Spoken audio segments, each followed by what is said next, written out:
As the planet heats up, we are becoming more and more aware of the impacts of the climate crisis. Maimunah Mohd Sharif is the Executive Director of UN Habitat. She's here in Turkey to discuss and exchange ideas with the Turkish presidency, including the First Lady Emine Erdoğan, who's in charge of the country's zero waste program. Madam Maimunah might be one of the most interesting people I've ever met. I'm Regan Devine, and this is TRT World's One-on-One.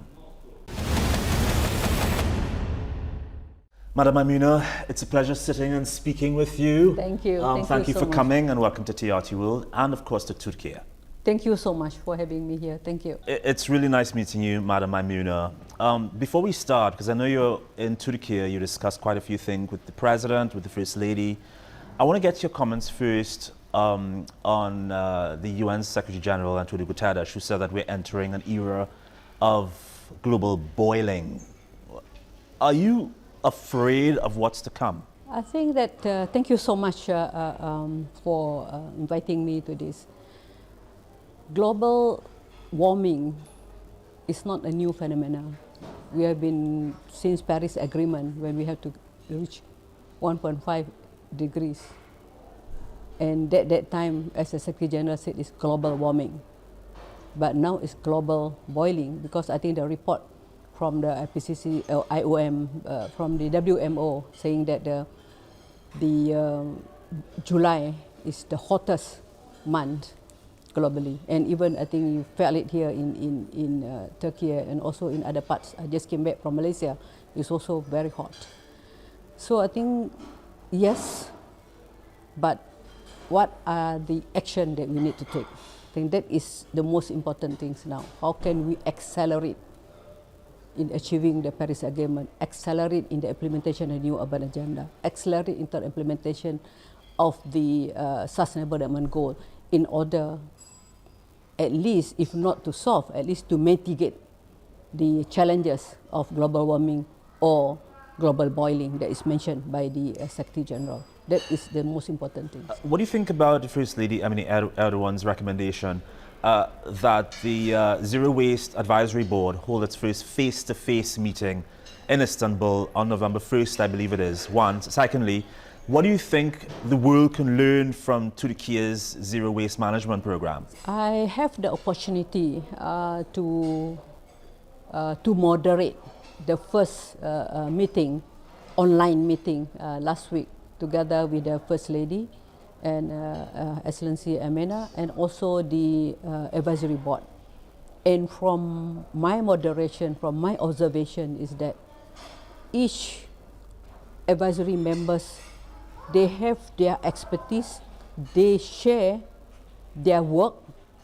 The meeting supposed to be 1 hour, is end up 1.5 hours. I keep on knocking say, hey, only 3 minutes, only 3 minutes. There's a lot of excitement, huh? A lot of excitement, a lot of opportunity. They said, I want to share this, I want to share my problem. So each of them have their expertise. We were chosen by the Secretary General, expertise, and also from various fields. Not only those in the city, it's also the researcher, the NGO, the private sector, and also from the government, and even from the First Lady of Suriname and Sierra Leone. The second question that when you ask that what they can learn, because I realized that I met the First Lady in 2019 when she invited me to share my experience as a mayor in Penang, where I'm very much passionate about solid waste management. I think she did some research, that's why she said that you please explain and share with us. At that time, the First Lady roundtable. I'm the only one is not First Lady at that roundtable.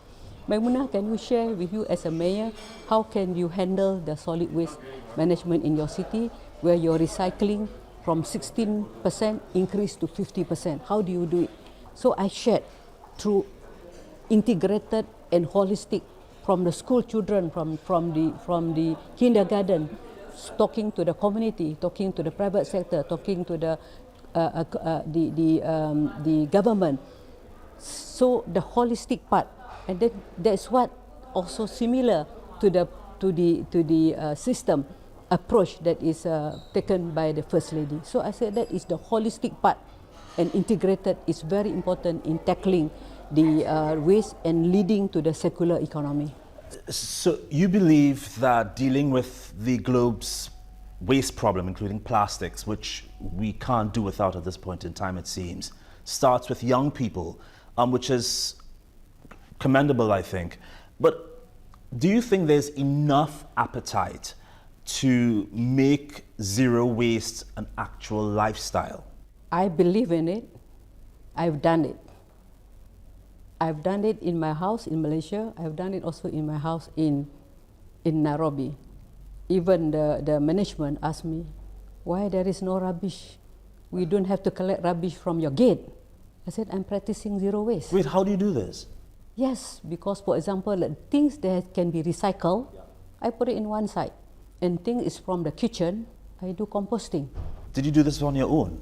It's together with my husband. Ah, that's nice. Because I said we have to walk our talk. And I remember when the Deputy Secretary General came to my place, they said that this is SDG living, Maimunah. You have to bring your colleagues to come and have a look. So what I mean is that we need to believe in it, and each of us have to play the role. Policy from the leaders. If the leaders believe in it, for example, like the First Lady of Turkey believe in it, then it will trickle it down to the ground. So it's leadership by example, and also regulation and governance. This is very, very important. Leadership by example is a great ideal, I think. But we are bombarded with images online and on television by these attractive commercials that sell us these drinks in plastic bottles, sell us these clothes that use synthetic fibers. How do we even begin to live the way you do, to have your own compost and your own farm and use no plastic bottles or forks or knives? I mean, right now the world produces twice as much plastic as we did 2 decades ago. Most of it ends up in landfills or incinerated, releasing more chemicals into the atmosphere. It sounds impossible. It's possible. I'm very, very optimistic. It's possible, but you have to believe in it. They have to do it. It's possible because we are talking about from waste to wealth, talking about circular economy now. So it's why we have to tackle from the early production to the marketing and to after services. So that is where the circular economy is all about. So if we believe in it, and for example, like just very simple, you go to the hotel, they give you straw. Don't take the straw. Why you need the plastic straw? So I think that this little thing will help. But of course, the global policy, the Paris agreements and all that need to be done. My last question to you is, and you know of the climate clock, which is similar to the doomsday clock. The climate clock says we have just over 5 years before things becomes irreversible. What do you think the world is going to look like in 5 years from now? The floods, the storms, the droughts, the lack of water. What's going to happen in 5 years? I look at it in 2 ways. One, if you do nothing, you will be doomed. More flood, more forest fire, and more. So we're doomed because based on our current trajectory, yes, we're not doing enough. We are doomed. Do we want to follow that path? If we do something, I think that's why now many at the global level they're talking about to raise the ambition, and I am putting it to raise the ambition in the implementation. The action is now, whatever action, because science report is already said that. There's so many reports, IPPC report, the science already said that, please do something. So if you don't do, you are going to the doom. But which way do you want? So I think that if we have to do something, to act something, because we know what to do, but it's a matter of conviction. Yes, but you know, one of the few, there are few stronger motivators than fear. Do you think people are afraid enough to make that change because we're still on path? We have no choice.